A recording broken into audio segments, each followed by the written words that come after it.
Here we go. In theory, that should be working fine. Hello everybody, welcome to the stream. For the people that are here live, this is the second attempt at doing this stream, because everything went wrong the first time out. But you know what, we're here, we're good, we're having a nice time, and we are here to specifically talk about... Also, please in the comments, spam me if you are able to actually hear me, that would be wonderful. We are here to talk about a range of potential transfer moves that Leeds United have been linked with. I will move that back into its little slot.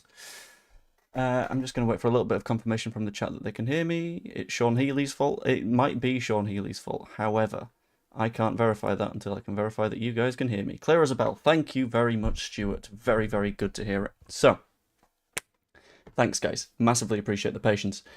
We have several moves worth of transfer stuff to take a dive into today. And Igor Paixão? Who's Igor Paixão? Never heard of the guy, but I assume he's a prick. Yeah, let's talk first about one of the more present links that I've seen in the past day or so. This is not one that will excite a lot of people, and that is completely fine by me. Just for a little idea of the structure of the stream, I'm going to run through 3 different wingers that we've been linked with that I didn't mention yesterday because they didn't come to mind. I'll also have a little bit of conversation about the likes of John Rowe, as mentioned by Dr. Cox just there. For some reason, the chat isn't chatting, which is a little bit of a concern. 1 second, I will try and get that reset. That might do it. Cool. Anyway, yeah, we're not talking John Rowe. We're all good.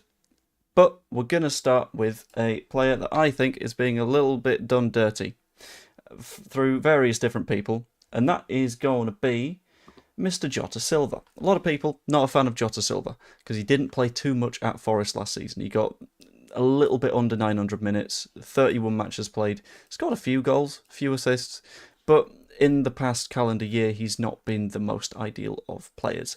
This, in my opinion, is primarily because of the players that he was stuck behind. He was equally competing with the likes of a Morgan Gibbs-White for a spot in the squad, which is, you know, never going to be a particularly easy conversation to be having. But I don't think he's the worst of players. In terms of shots total, he's a little bit better than average. Expected assists are ridiculous. A lot of people's concerns around this will be that assist number in that many minutes is 1. This isn't necessarily his fault, because the players around him were only putting in a third as many chances as they theoretically should have, according to the numbers. Yes, Jota Silva isn't a world beater. Yes, Jota Silva is not strictly as good as Igor Paixão, but not all players are going to be, and we need to keep in mind that in terms of these discussions, these are just players that we've been loosely linked with. This could be number 6 or 7 on the list. This could be number 2 on the list. We don't know. I'm tempted to say he's a little bit further down because of the other players that we have linked with us, but it's not the worst. In addition to that, I don't mind the numbers that are at the bottom of this list, being the fact that the man is clearly, if I can get it to deselect assists, I can't, it's broken, wonderful, an absolute workhorse. Tackles, top 1%. Interceptions, top 1%. Blocks, top 40%, but that's sort of normal. Top 1% on clearances, top 3% on aerials won.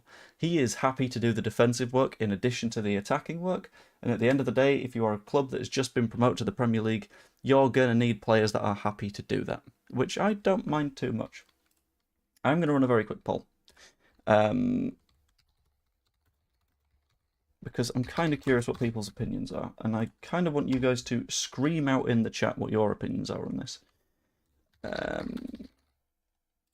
What is the more important position for Leeds United to be signing right now? And we know there's at least 3 areas that we are actively targeting. So I'll list them all down, and if anyone has any further thoughts, shout them at me. But which is more important in our respective opinions? Signing a 9, signing a winger, or backup fullbacks. For me, I don't know where I'm leaning right now. I will probably find out throughout the course of this stream when the conversation happens in the chat. But it's fine. In terms of how much Jota Silva is expected to cost, the amount that has been quoted to Sporting, who are also in for him, is 15 million euros, I believe, off the top of my head. About 12 million quid. So he's not screaming biggest premium signing you've ever seen, but at the same time, I don't think he's a bad player in the slightest. I think there's a lot there, and I think we will, in theory, be able to get it out of him if he ends up being the player that we are looking at. However, he might not be the player that we are looking at because there are other options, including Artem Dovbyk. Artem Dovbyk is a player that is, in theory, owned by Girona, I think. Is he still owned by Girona, or was he at Roma on loan? I'm going to have a look. Spent last season, at the very least, at Roma. No, he's just a straight-up Roma player.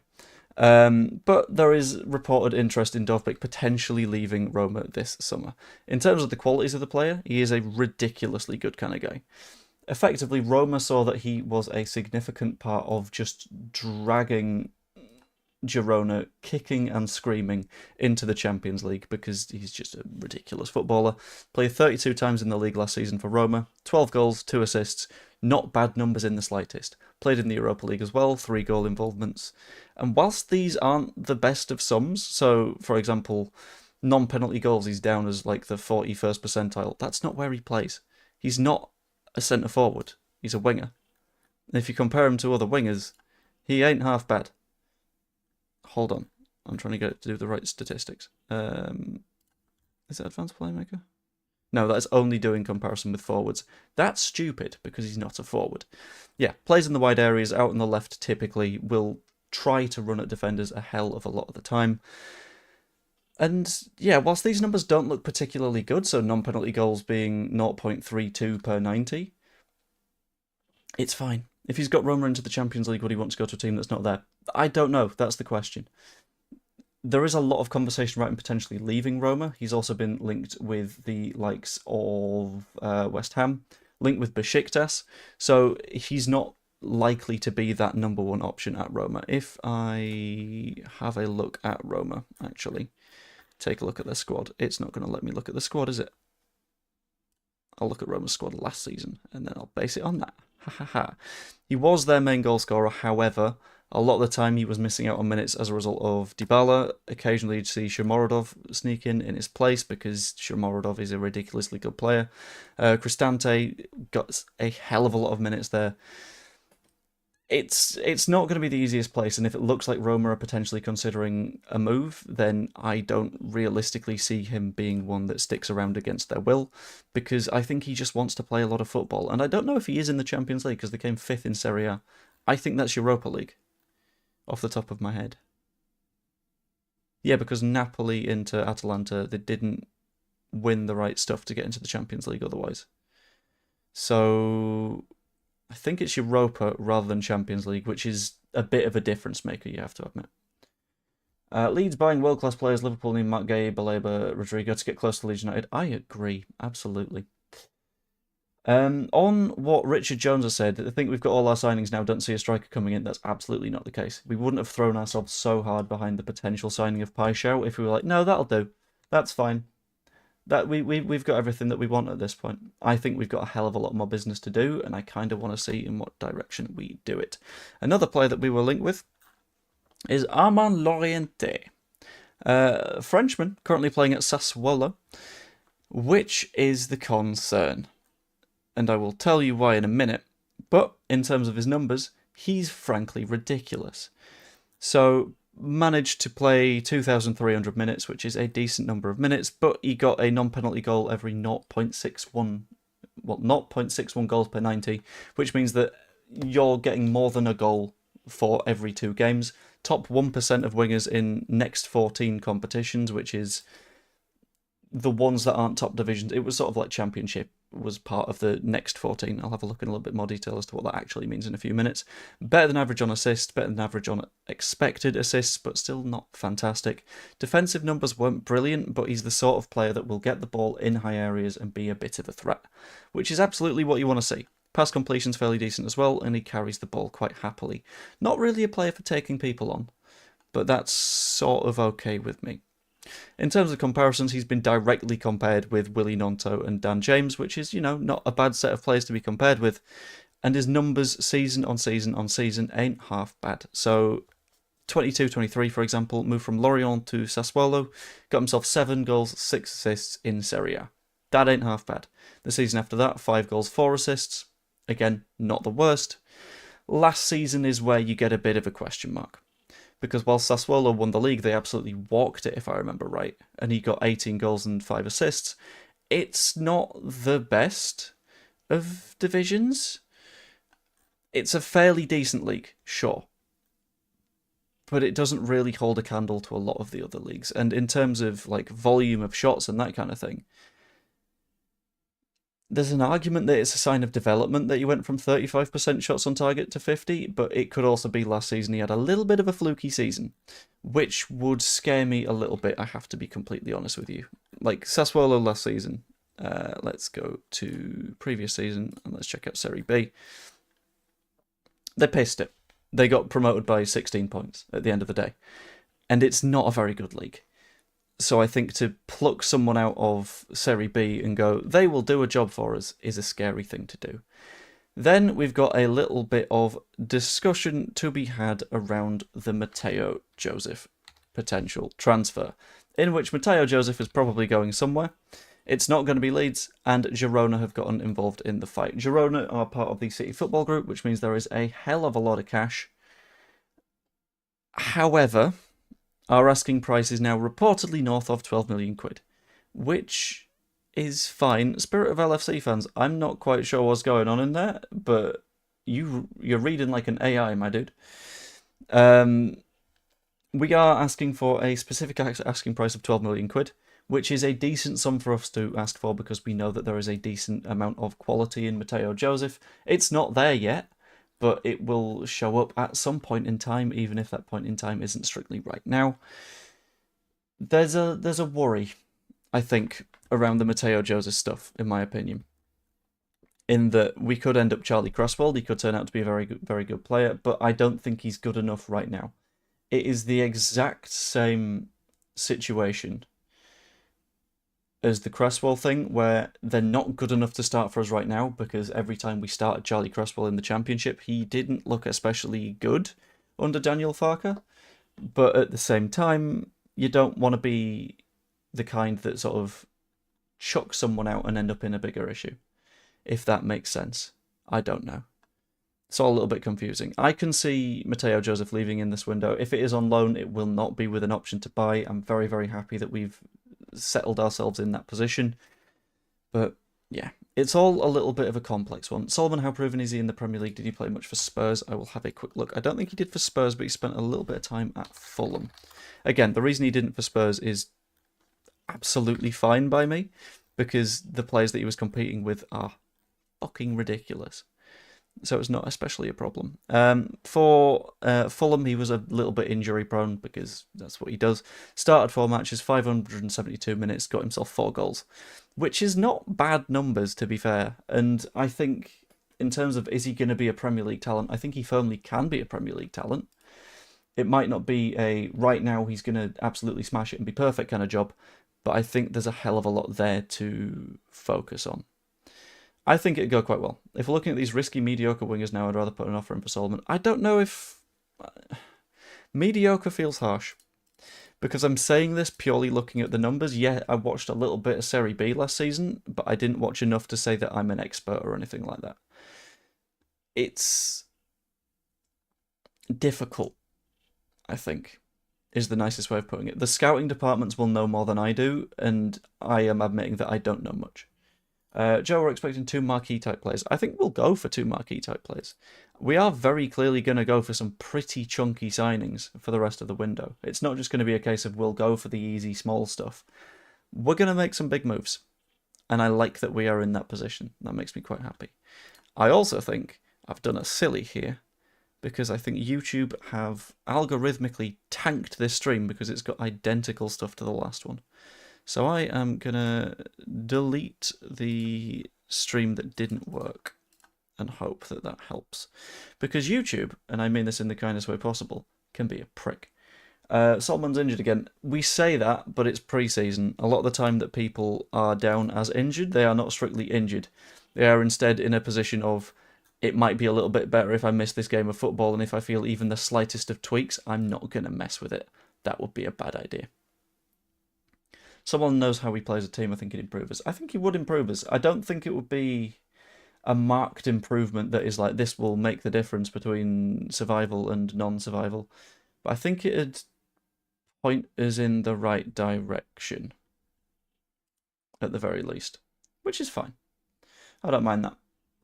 Like, in terms of positions that I'm especially concerned about, the wing is not the worst.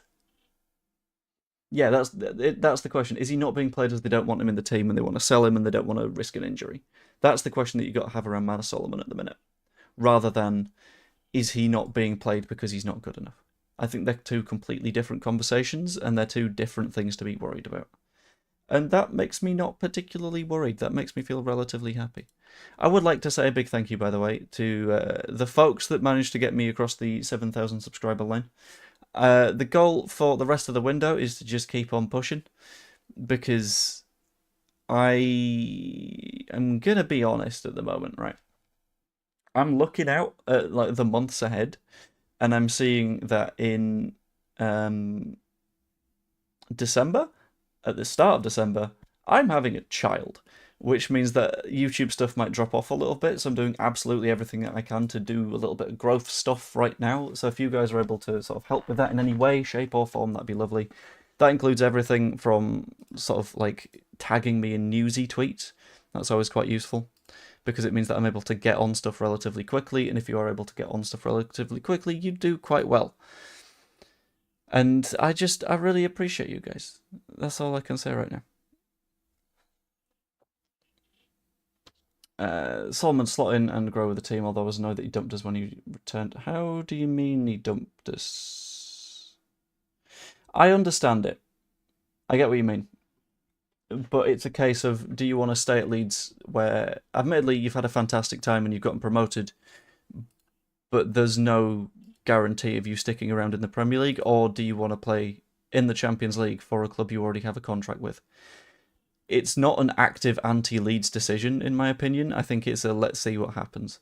And I've not got a single problem with that. I think that's for the best for him, and I completely understand it.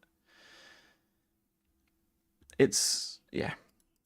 You can be in a spot where a decision is hard to make. It's not always going to be an easy thing to say that I want to be at this club or I want to be at this club. Backward does look like a fairly decent option. Let's bring up backwards numbers. Backward, FB ref, Bosch. Dylan Backward currently plays at Strasbourg, which puts him in the Chelsea football group, which is a little bit spooky. Someone's purely sentimental, never proven at top level. Massive. Again, that feels a little bit harsh. It feels like what we've done is we've seen that there's a potential for a new shiny thing on the horizon, and we've said that our previous shiny thing is no longer shiny enough, which is a little bit of a shame, because I think it's quite harsh to a player that did a pretty damn good job for us last season. There is a bit of sentiment in it, I have to admit, but like, looking at his numbers, that ain't too bad. Comparing backward to other wingers, by the way, his goals aren't fantastic. His assists are above average, sure, but his goals are a little bit on the spooky side. Played a decent amount for Strasbourg, but I don't know. We will have more targets. It won't be a case of it was just Paixão or nothing. There will be more players that we are looking at. It's just not right now. Or at least not. We weren't at the same stage of negotiations. It'll be a case of waiting a little bit and then you start to look at that, which is fine. I don't mind it too much. Not heard many links to a 9 other than Muniz for a while. Yeah, it seems to be mainly sort of Muniz focused, which I don't mind because we know that there's a decent player in Muniz. But I think it'll be a similar thing to Paixão. If Muniz ends up being a no, then it'll be fine enough, I reckon. There will be other people in the background, we just won't have heard of them yet. So our owl will be stronger when we pull. Yes. Yeah, I think if we are stronger and more solid and genuinely static in the Premier League without being at risk of relegation constantly, then I think our pull as a club grows. But until that point, it's a little bit spooky. Did we actually sign a box-to-box midfielder? Longstaff. Yes. Who would you be happy with on the left? Of the options listed, I wouldn't have minded Solomon. Rowe is a no for me, because I just got feelings against Marseille at the minute. Wouldn't mind Bakwa. But outside of that, I'll be honest, my knowledge of wider European football has gotten significantly worse since there wasn't a Football Manager game last year. I hadn't realised how much I was reliant on like Football Manager for understanding who the Wonder Kids are until now. And it's not great, to be honest, to be in a spot where it's like, Tanaka can be a box to box, yeah. Put Nonto on the left and bring me Kubo. Kubo is a reach. Let's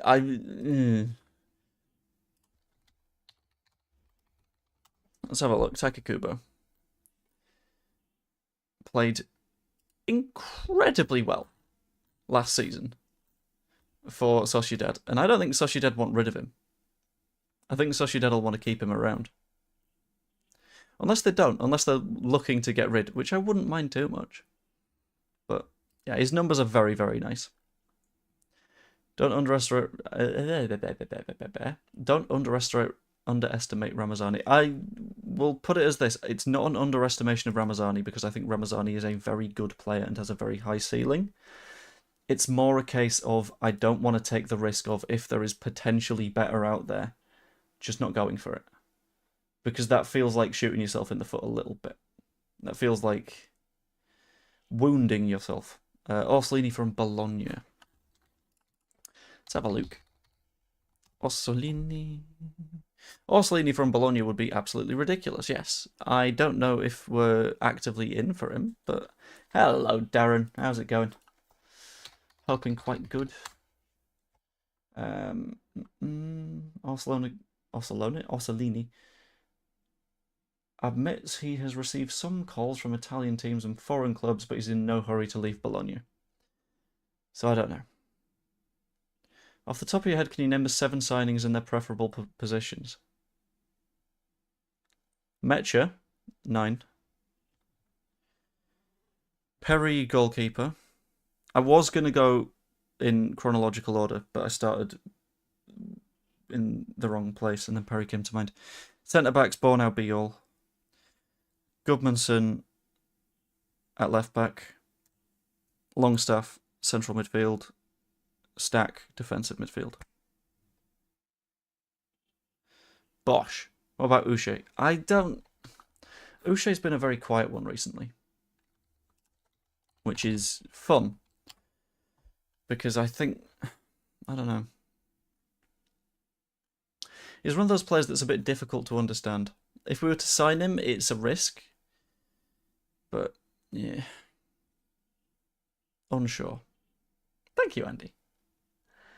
I love the speculation, it's fascinating. I'd love to see what Leeds are saying, but considering our last experience, I think Leeds go into deep silent mode.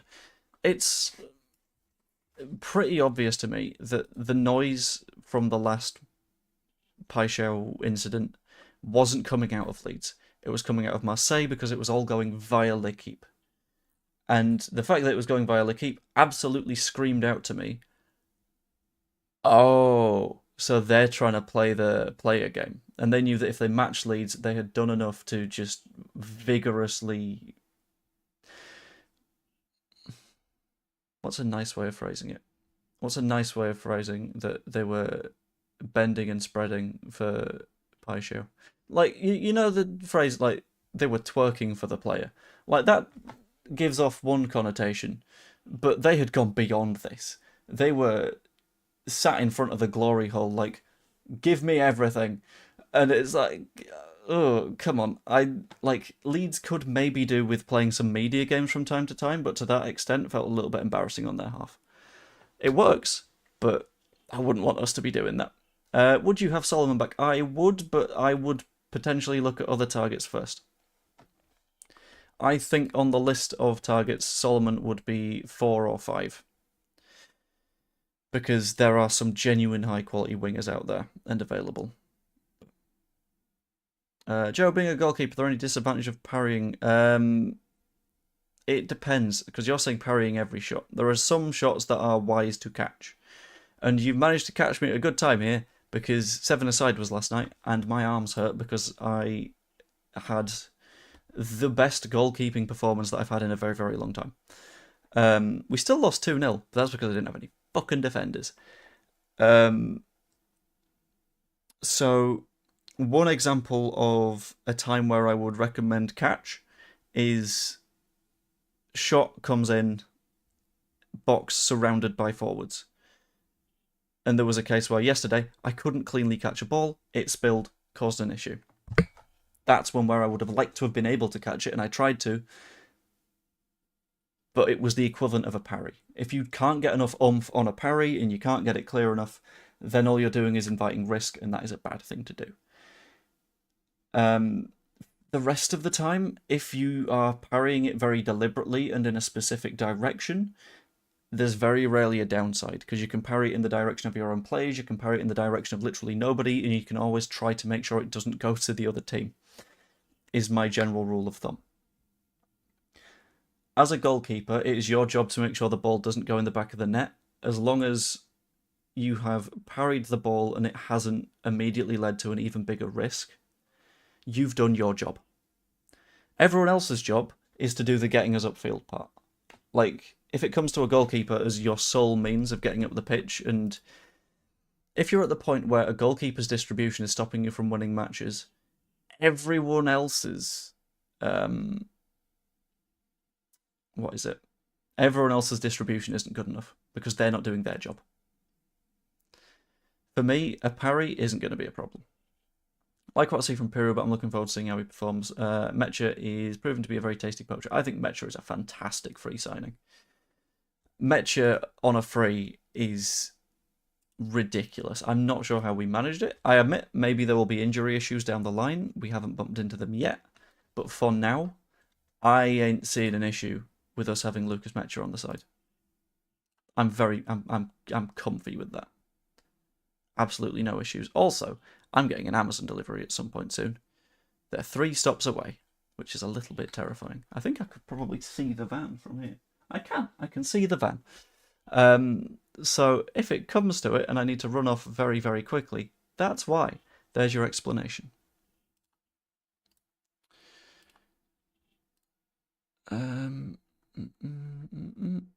What was I doing? I can't remember. It's gone. There was something in my noggin and it disappeared, but that's fine. I'd seen the Perry show reel, they were all Hollywood-style parry safe, no catches. Yeah, that's because catches look boring. The reason that they will all look like parries is because that's all you've seen. Because that stuff looks more spectacular, and if you're putting together a show reel, then you're going to put in the spectacular stuff. You're not going to put in the boring stuff that is, ball comes to you fairly gently, caught. You're going to put in the ball is heading for the top corner, typically. Yeah, as Righteous once said, you're missing all of the context on that. Which, everything is going to look like a parry if you're not shown the catches. Mecha looks strong, he can hold the ball up. If his finishing is half decent, he's what we've been screaming for. Combination of pattern period. Yeah, his movement is very nice as well. I think, from what I've seen in pre-season, his running is very, very good. I've enjoyed watching that and seeing the way that he's tried to like slip in behind. There is maybe a little bit of concern about when the chemistry kicks in, and if the chemistry is able to kick in a timely enough manner to make sure that we don't have any like adaptation issues when the season starts. But it'd be quite fun to see. 75% of you think a number 9 is most important, by the way. I am curious when you guys all think we're going to get the next signing done, because I feel it's relatively soon. I'm not sure exactly when, obviously, but I think give it a week and we might have another player in. And he's in the right place when the ball comes in, which is what Joseph hadn't worked out. Yeah, just its positioning, its movement. Can Mecha play out wide? He can play a bit in the 10 and a little bit from the left, but not a ton, which is pretty much fine. I think Arlo can hear movement. Friday or Saturday? I don't think Friday or Saturday. Specifically, I can see the Amazon man. I can see him in his van. He's doing across the road. But I don't see it being Friday or Saturday because we've got the friendly on Saturday. And making a signing on a match day is very, very, very, very rare. I mean, maybe it's a case of they try and sneak him in, whoever any new signing would be. Just try and like pull a sneaky. There's a fly next to my face. And just announce him on the pitch, but that feels unlikely. I think this Sunday or next week, that'd be fair enough, to be honest. He's moved. He's disappeared. Oh, shit. Is Villarreal on telly somewhere? It will be on LUTV. I think it's £5 match passes or something. But I don't know. I'm looking forward to seeing how the team gel for Saturday's match. Likewise. What about Muniz gone quiet? Muniz is one of the cases of waiting on the dominoes, as far as I can tell. It's a case of when Fulham get another forward in, that's when we'll make the move. Because obviously they're not going to want to be left caught short, so we don't want to overly dive into a move, spend a little bit too much money, and then we just fund a better replacement for them. That feels like a backwards thing. That feels like that would just cause more harm than good. But that's okay. That happens sometimes, you know? Anyway, I am going to end the stream relatively soon because I am very hungry and it's only just kicked in because having ADHD, my meds are appetite suppressants, which means that I hadn't realised I was really hungry until in the last 10 minutes I've started to feel really, really, really, really weak, which I would call a little bit of a problem. And this also means that I can get off before Amazon Man rocks up. But what I'm going to do in that case is I'm going to bring the stream to a close. I'm going to see if there's anyone to redirect over to first. Let's have a look. No. Okay, that's fine. Anyway, in that case, hope you all enjoyed the stream. Like if you enjoyed, as per always, that's always massively appreciated. Subscribe if you haven't yet as well. That massively helps the channel, as does being a channel member. It's $2.99 a month, and it helps me to do this a bit more consistently, which is absolutely lovely. Hope you enjoyed, and I will see you later. Toodaloo.